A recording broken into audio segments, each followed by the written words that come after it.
안녕하세요. 오늘도 와주셔서 감사드리고요. 바로 시작하겠습니다. 안녕하세요. 저는 30 중반을 넘긴 60 넘은 사람으로 딸 하나를 둔 엄마입니다. 아침에 일어나서 자기 전까지 많은 분들의 이야기를 듣고 있으면서 울기도 하고 웃기도 해요. 여태 아무에게도 말 못했던 제 딸 이야기로 그간의 감사함을 표현하고 싶다는 생각이 들었습니다. 저는 딸을 임신하고부터 지금까지 육아 일기를 계속 써왔어요. 부끄러운 이야기이기도 하죠. 30 넘은 다 큰 딸을 키우면서 그런 것을 쓰냐고 욕하는 실수도 있겠지만 엄마 마음에선 아무리 나이가 먹어도 딸은 아이나 마찬가지나요. 사실 잠깐 멈춰도 썼는데 날이 서울로 시집을 가고 나니 그 허전함이 커졌어요. 그래서 다시 육아 일기를 꺼내보니 처음 걸음을 내디딘 딸의 생일날 노래하고 웃던 모습이 생생히 떠올라요. 것 같아 그리움이 좀 달래지더라고요. 저는 매일같이 전화도 자주 했는데 그마저도 점점 더 어려워지고 전화 걸면 사위가 받아서 바쁘다는 얘기할 때도 많아서 그런 게 눈치가 보이더군요. 그래도 워낙 딸이의 지혜로 나이라 능력 좋고 성실한 사위감에 잘 골라왔더라고요. 그 덕에 저도 걱정 없이 지낼 수 있었죠. 무소식이 희소식이라고 초반엔 전화를 자주 했는데 제 주변 친구들이 눈치를 주며 한 소리 하더라고요. 아우, 도 전화에 언제까지 품에 그렇게 딸을 두고 살 거야? 아니, 멀리 있으니까 더 걱정돼. 그렇지. 목소리 들은 게 언제인가 싶네. 전화를 꼭 사회가 받아 아부부니까 서로 받는 거지? 네가 그럼 사위도 불편해 그래야 될까? 전화도 하기 힘들어요. 그냥 연락 오는 것만 받아 걸지 말고 참, 내 딸인데 별표 눈치를 다 보내시지. 까면 내 딸은 없다 생각하고 사는 게 속 편해도 봐도 얼마 전에 딸이 내 앞에서 우리 엄마가 괴소 큰어를 해서 내가 그랬더니 지씨 어머니란 거야 그 말 듣거라. 뜨거 그렇게 서운하냐? 셔머니랑 사이 좋은 게 낫지? 그래도 애가 엄마라고 부르는 사람이 전에 나 하나 였잖아. 근데를 시어머니를 똑같추. 엄마라고 부르는 말이야 얘 별것도 아닌데 접속 팥 어머님이라고 해야 하는 거 맞는 거 아니야? 내가 이상해 그것도 자기 욕심이야. 그래서 내가 폰에 져버렸다니까. 마음에서 그게 말이 쉽지. 내 딸이 늘 그렇게 생각하는 게 편하더라. 그거야. 안 그러면 퀸이 늙어서도 달 못 보내 구차는 여자처럼 보이잖아. 그게 안 보이는 것 같아도 아샤위들이 팔을 느껴서 불편해 적당히 무심하게 지내는 것도 필요한 거라고. 아유. 이젠 내 딸아 아니야. 남의 집 식구인 거야. 알았어. 나도 참 알겠네. 그녀 그래 오는 것만 받아. 그게 서로 좋은 거야? 그런 충고를 듣고 나니 제가 일방적으로 연락을 자주 했단 생각이 들더라고요. 솔직히 속마음으로는 그냥 일주일에 몇 번 전화 한 번 해서 안부 묻는 게 그렇게 어려운 일인가 했는데 딸이 어떻게 사는지 모르니까 그냥 믿고 기다리기로 마음을 먹었어요. 전과 다르게 그 결심을 하고 나니 무심코 통화 버튼을 누르려 다가도 안에 정신 좀 봐 더 의내가 또 의외로냐 하면서 애써 내맞춰 이렇게 저도 연락을 안 하는 버릇을 하다 보니 한 달이란 시간이 금방 가 버리더라고요. 내심 내가 연락 안 하길 기다렸네요. 하는 생각이 들더니 서운한 마음이 불쑥 올라오더라고요. 그렇게 일주일 정도 모이더니 갑자기 이 집의 사위가 연락도 없이 찾아왔다더라고요. 어머니, 저 왔습니다. 어머, 아니, 무슨 일이야? 연락도 없이 어떻게 왔어? 주장했더니 겨우 미주 같아서 어머니를 그리실 수가 있어야죠. 저녁을 기들어 먹고 가도 제가 미리 말했으면 내가 닭이라도 한 마리 삶아 즐길 텐데. 아유, 더 못 부실해서 어쩌면 좋아? 기다려봐. 내가 유한마트가 답게 잠깐만 기다릴 수 있지? TV 보고 있어? 아유, 복도 반찬 해주셔도 되는데 어떻게 그래? 우리 사위가 왔는데 있어 볼래? 저는 갑자기 찾아온 사위가 반갑기도 하고 피곤할 텐데 여기까지 들려준 게 고마워서 뭐라도 해주고 싶은 마음에 부랴부랴 이것저것 차려서 저녁상을 차린다. 성격이 워낙 능글맞고 낯가림도 없어서 연애 때부터 집에 와서 자주 밥을 먹고 가곤 했어요. 먹는 것만 봐도 배부르다 말이. 우리 사회를 보면 딱 그랬죠. 아이고, 잘 먹는다. 많이 배고파 나박 어머니 김치하고 반찬은 먹고 나면 1, 2화 생각나요? 5. 제가 사실 결혼한 이유 중 하나가 어머니 손바디거든요. 아니고 알마해도 어쩜 이렇게 기분 좋게 해. 어휴. 먹어. 그 사람은 어머니 소모 따라 거리 면모로 쏘아질 나한테 말하면 되지. 아내가 죽기 전까지는 김치랑 반찬 해준다고 했잖아. 언제든 먹고 싶은 거 있으면 연락해. 아요, 어머니 그리고 그동안 계속 연락 자주 못 드려서 죄송해요.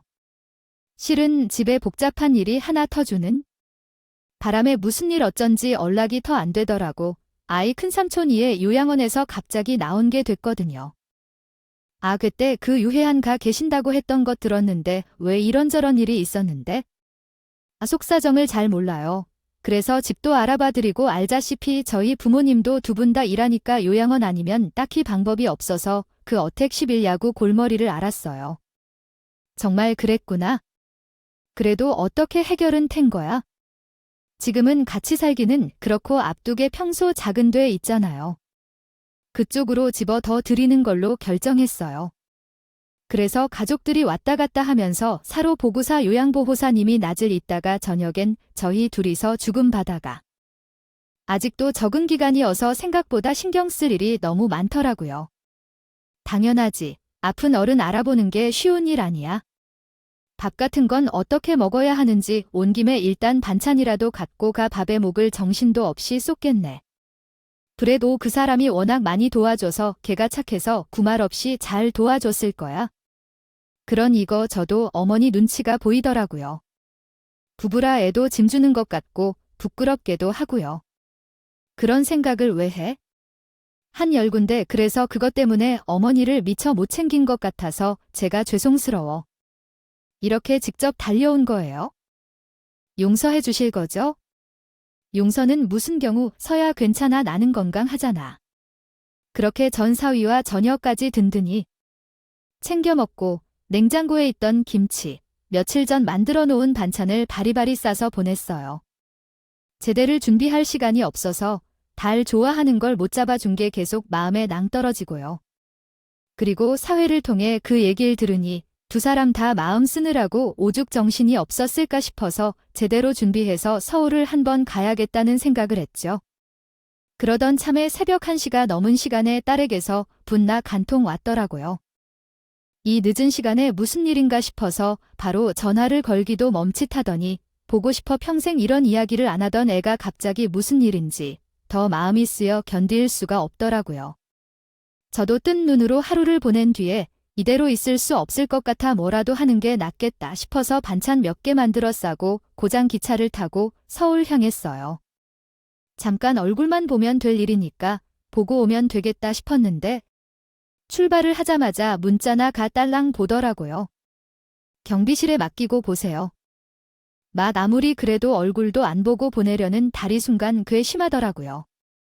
허탈한 마음에 문제만 보고 있는데 사위가 딸을 통해 제가 온다는 것에 들었는지 급하게 연락이 와서는 어머니의 서울에 오는 길이라고 욕증가. 내가 저번에 반찬이 너무 푸실하게 보내서. 아, 일을 어째 주나? 저희 둘이 지금 서울이 아니에요. 삼촌 유형원 때문에 여기저기 다니고 있거든요. 그렇다고 문자 하나를 푸내는 게 말이 돼 경비실을 놓고 가라고 하면 어쩌냐고 어머니 속상하셨죠. 아, 죄송합니다. 운전 중이라서 걔가 이 사람이 요즘 정순에 어디에다 두고 다니는 건지 어머니 온단 연락도 너무 늦게 맞나 봐요. 오, 신기 매하룻밤 묵고 거시면 좋은데 아니야? 어디 쪽에 써야 모르고 출발한 내 탓이지. 어머니 경비실 맡겨주세요. 근데 미애는 어디 있는 거야? 아, 왜 걔는 말도 없어? 아, 같이 있는데. 아, 피곤하다. 고 잠들었어요. 이 아직 요소, 시인데 종일 차 타고 다녀서 피곤해. 또, 모양이에요. 한학 요즘 이 사람이 신경 쓸 게 많아서 조 저녁이면 골아떨어져요. 조만간 삼촌 문제 해결되고 나면 어머니 서울에 오셔서 묘지 푹 쉬다가 가세요. 제가 모시겠습니다. 알았어. 우선 급한 게 우선이지. 운전 조심하고 걱정 마세요. 어머니, 오늘 너무 죄송해요. 괜찮아. 신경 쓸 것 없어. 말은 그렇게 했지만 온통 시댁 문제만 매달려서 자기 어머닌 뒷전인 딸이 밉더군요. 그리고 이런 일만큼 본인이 설명해주는 줄걸 사회를 시켜 소리 주제들을 못 내게 만드는 것도 괜히미 없죠. 그래도 다른 딸이라고 잘 먹고 다녔으며 싶은 마음에 경비실로 터덜터덜 봐서 아저씨께 인사를 드리고 부탁을 드렸어요. 아, 예, 안녕하세요. 이둥 800이 후에 제 딸이 살거든요. 지금 어딜 갔다 해서 경비실에 맡겨달라고 해서 부탁 좀 드리겠습니다. 먼 길 오신 무영이 사이 많은 걸 다 들고 오셨어요? 예, 나의 저겨고요. 연락 없이 왔더니 집에 없다더라고요. 아님 때문에 오셨군요. 너 몇 호라고 했죠? 800이. 5 사신혼부부 둘이 살아요. 800이. 5아, 아. 신혼부부인데 진작 찢어져야 하는데 한 달 내야. 용본수 희석 금방 통화도 했어요. 맡기고 가라고 그 남편 되는 부분 약간 마루 쿠키 그고 맞죠 알투에 우리 사위 맞는 것 같은데 내가 경영경비를 30년간 한 사람이라 사람 한 번 보면 잊어버리지 않는데 그 부부가 워낙 상품이 좋고 착해서 사람 좋거든요. 아, 근데 이상하게 서로 다른 동에서 나오고 그러던데 여자분은 보이지도 않아 다른 동으로 갔다고 해. 이 앞에 아트 사이기는 하는데 이사를 벌였어요. 조어동으로 아마 남편이 801동인과 살 텐데 올 그럴 리가요? 아니에요. 보셨어요. 얼마 전에 아니요. 지방에 있다 보니까 자극해 너 늙어. 요즘 같은 상황에서는 문장 구조가 중요합니다. 올바른 구두점의 사용으로 읽기가 더 편해집니다. 라꼬의 일단은 단자는 여기다 두세요. 아저씨랑 한참 실랑이를 벌이고 있는데 다른 경비원이 지나가자 아저씨가 그분을 붙잡아 세우더니 어이, 박실일, 그시 너무 바이질 다른 동에서 나온다고 그대 나한테 말을 숫자나 이혼한 것 같은데 다른 동에서 사는 것 수상하다고 기억하지? 오, 그래. 우리 동 살쪄. 나 왜 갑자기. 아니. 아내가 그 부분을 똑똑히 기억하는 자의 아유. 잠시만요. 제가 사진을 보여드릴게요. 그러자 저는 갑갑한 마음에 딸의 사진을 꺼내 앞에 내밀었더니 두 사람 모두 동시에 소리를 높이며 그래 휘사람 우리 동 살쪄 너. 내 말이 맞잖아. 요 팔은 도구로 이사 갔어요. 그래. 이어 전 우리 동에서 딴 남자랑 살아 나이 들어서 가죽 위주로 무사를 맡은 마보이였는데 대머리 앞에 이만큼 나온 것 같아서 놀랐어요. 어떤 부부가 이혼을 하면 다른 곳에서 영향을 받아 살아야 한다던데 이 이야기를 듣고 다른 남자와 다시 살림을 베풀고 있다는 별난 소문이 돌고 있었어요. 아마 그럴 리 없는데 확실한 것 같아요. 얘가 지금 대머리와 산다고 하네요. 그 남자는 아주 종을 고치는 찌라시라며 술을 마시고 사람을 때리고 악을 행하며 신고만 하는 사람인데 지금 몇 번째 줄인지 모르겠어요. 그런 인간 때문에 경제적인 소망을 잃고 참아가며 버티고 있나 봐요. 얼마 전에 참고인으로 경제 소망을 보러 갔다가 돌아왔는데 그땐 몰랐죠. 내가 그때 이 분만 잊고 따라가겠다고 했었어요. 아니, 우리 딸도 함께 간다고요? 얼굴이 정말 상했어요. 대머리랑 부부 아니라니까요. 그 이야기를 듣자마자 다리가 풀려 앉아버렸고 상황을 이해할 수 없다며 주저앉았습니다. 괜찮으세요? 라고 물은 찌라시는 자 잠깐 여기 앉으세요 라며 두 사람이 멀리서 왔다는 이야기를 했습니다. 그런데 아무것도 모르겠어요. 말해주었지. 그 부부 헤어진 지가 꽤 된 것 같은데 달이 아직 말을 안 한 모양이야. 아무리 그래도 그렇지 엄마한테 말해야지. 저 부탁 좀 드릴게요. 그 집에 좀 가게 해주세요. 아이고, 요즘 큰일 딱 아는 큰일 납니다. 아니, 그럼 저 좀 있게 해주세요. 제발요. 우리 딸이 연락도 안 됐거든요. 이분 기차 타고 지방에서 오셨다는데 아줌토하죠. 그럼 내가 빈집 안을 열어드릴 테니까 거기서 봐요. 아이고, 누가 이며관해라는데 제발에 하나 살인가 생각하고 도와주십시오. 저를 처음 만난 경비 아저씨가 안쓰러운 듯 단호하게 말하는 다른 경비원에게 부탁하더라고요. 저는 결국 두 분이 열어준 빈집에서 언손을 녹여가며 밤새도록 밖을 내다보며 딸을 기다렸습니다. 그 양만 365일 술 먹어요. 아마 기다리며 나올 거예요. 제 만에서 얌전히 안 먹고 그냥 난리를 치고 밖으로 나와서 여자도 잡고 그러거든요. 지훈이가 이고 손에 쥐고 있으세요. 정말 감사합니다. 제 딸에게 뭔 일이 있긴 하 꼭 같아서요. 존재에 갑자기 다른 도움으로 동해 본 적 하더라고 안 하는? 새 살림 차린 줄 알았다 하니까 아니에요. 오사위 일어나까지도 통화했는데 어쩐지 몇 달째 달 목소리를 듣지도 못하고 살해하고 만토마가 가능했던 게 미심쩍었는데 그걸 의심해볼 생각조차 안 하는 제가 너무 원망스럽다라고요. 고작 연락이 안 온다고 딸을 탓하고 있었던 저 자신이 미웠습니다. 그리고 새벽에 왔던 그 문자도 딸이 얼마나 힘든 상황 속에서 살려달라고 보냈던 건지 알겠더군요. 분명히 무슨 일이 터지고 있다는 확신이 들었죠. 눈으로는 딸을 지켜주시는 분이 되어달라고 한 손은 110일을 눌러놓고 애타는 마음으로 몇 시간을 기다렸더니 휘청거리며 술에 취한 남자가 바클라오 덜락해요. 그리고 한 손에는 소주병을 들고 다른 손은 우리 딸 머리채를 잡고 나와 위험천만하게 복도에서 딸을 해야 할 듯이 대롱대롱 매달리게 하는 걸 제 눈으로 보고야 말았습니다. 디존, 우미, 돼지, 누구야? 경찰서에 몇 번 다녀왔지만 아무 증거가 없어 허무하게 풀려났다는 경비 아저씨의 충고대로 전 가만히 영상을 녹화해두고 그제야 110일을 불렀습니다.